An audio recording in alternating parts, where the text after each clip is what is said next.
day and every day, we continue to think about and pray for the 6 victims of the Key Bridge collapse and also their families. Last week, the Maryland State Police successfully recovered the remains of the 6th and final victim of the collapse and also notified their family. And before I go any further, let me start with this. I am truly in awe of our unified command. The only reason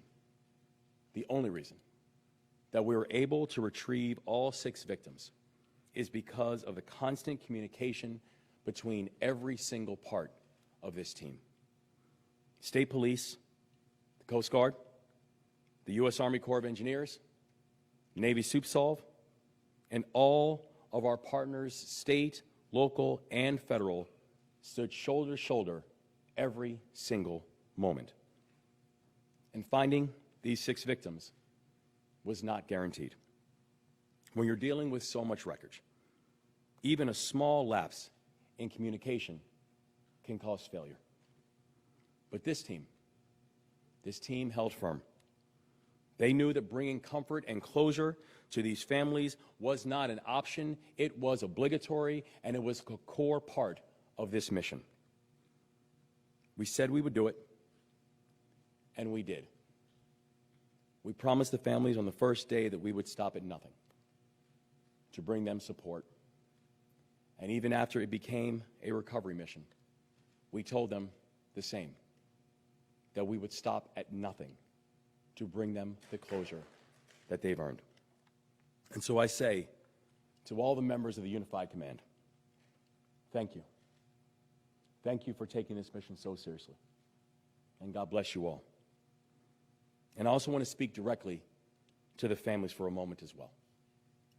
To the loved ones of Alejandro Hernandez Fuentes, Jose Lopez, Dorleon Castillo Cabrera, Menor Yasir Suazo Sandoval, Carlos Daniel Hernandez Estrella, and Miguel Angel Luna Gonzalez.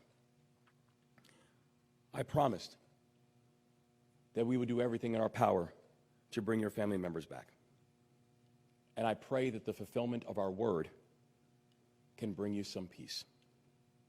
But I recognize that there are no words that can fix the pain that you are feeling. So please know that we will continue to support you in your journey towards healing. And please know that we will do everything in our power to honor those that you've lost. Please know that despite your horrible loss, your loved ones will always be with you, guiding you forward and lighting your path. Promete que nos íbamos a parar ante nada para traer de regreso a sus familias. Y eso para que el cumplimiento de nuestra promesa les traiga algo de paz. Pero sé que no hay palabras que pueden aliviar el dolor que sienten en este momento. Por favor, tengan en cuenta que vamos a hacer todo lo que está a nuestro alcance para honrar a las almas que hemos perdido. We've brought our recovery efforts to completion. But I do want to be clear. We will continue to provide support and comfort to these families. And this is a commitment that will not waver. Now, second, on clearing the federal channel and fully opening vessel traffic to the port. We remain on track to fully reopen the full 50-foot channel, and this evening at 5 p.m., weather permitting, Unified Command will deploy the use of precision cutting to clear the wreckage on top of the Dali. We discussed these precision cuts during our last press conference, and the strategy we will use on the Key Bridge wreckage was used to remove and replace the Harry Nice Bridge in Charles County. So there is precedent, and this is a best practice. I've said it before, and I will say it again, that safety in this operation is our top priority. We've gotten to this point without a single injury. We plan on continuing this mission without a single injury. That is the standard that we have going forward. The use of precision cuts will help us to preserve our strong safety record on this mission, and I want to remind everybody just how complicated this mission is.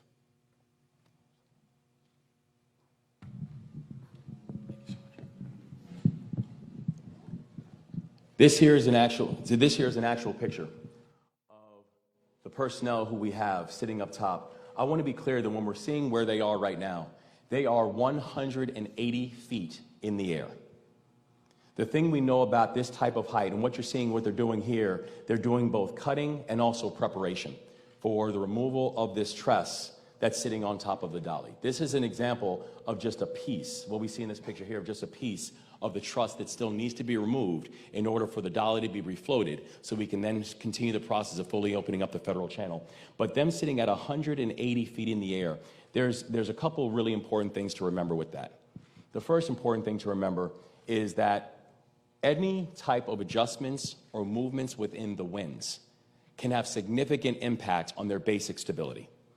So when you're looking at wind gusts, when you're looking at wind movements, when you're looking at that height, regardless of the crane and the infrastructure that we have here, can have significant impacts on their ability to be able to smoothly and also safely make the type of cuts that are required and are necessary. And also things like lightning strikes. So anytime you watch changes in weather and lightning, it's the reason why operations immediately have to come to a close to be able to ensure the safety of our workers. The second piece is this. You've heard us repeatedly mention the importance that this is a no-drone zone, that drones cannot and will not be permitted nor tolerated inside of this area.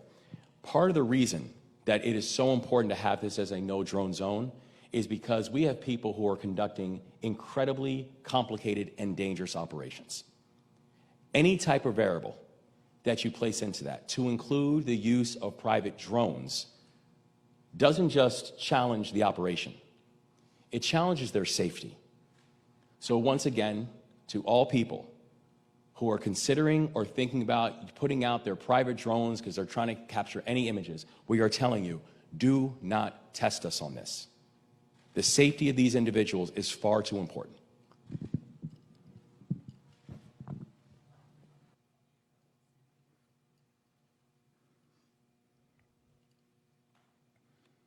And we're now very close to fully clearing the channel, and we're already getting large ships in and out of the port of Baltimore.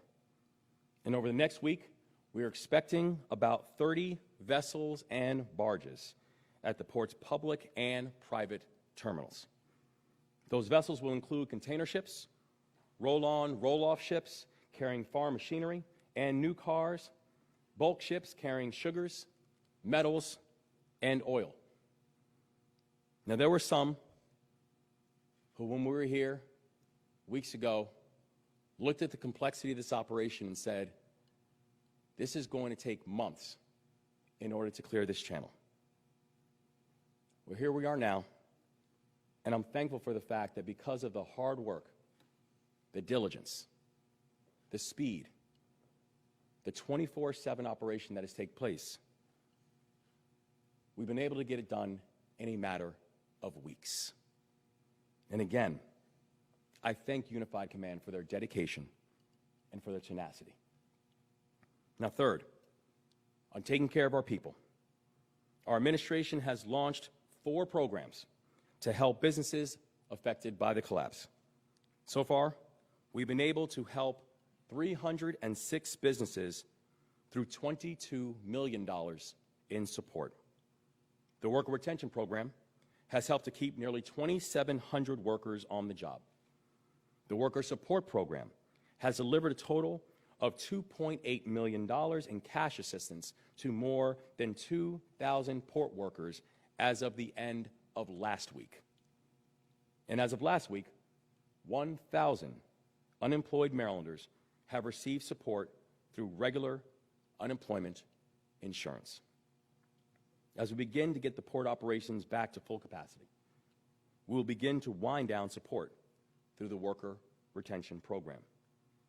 And I want Marylanders to know that we will only accept applications through this Friday, May 17th.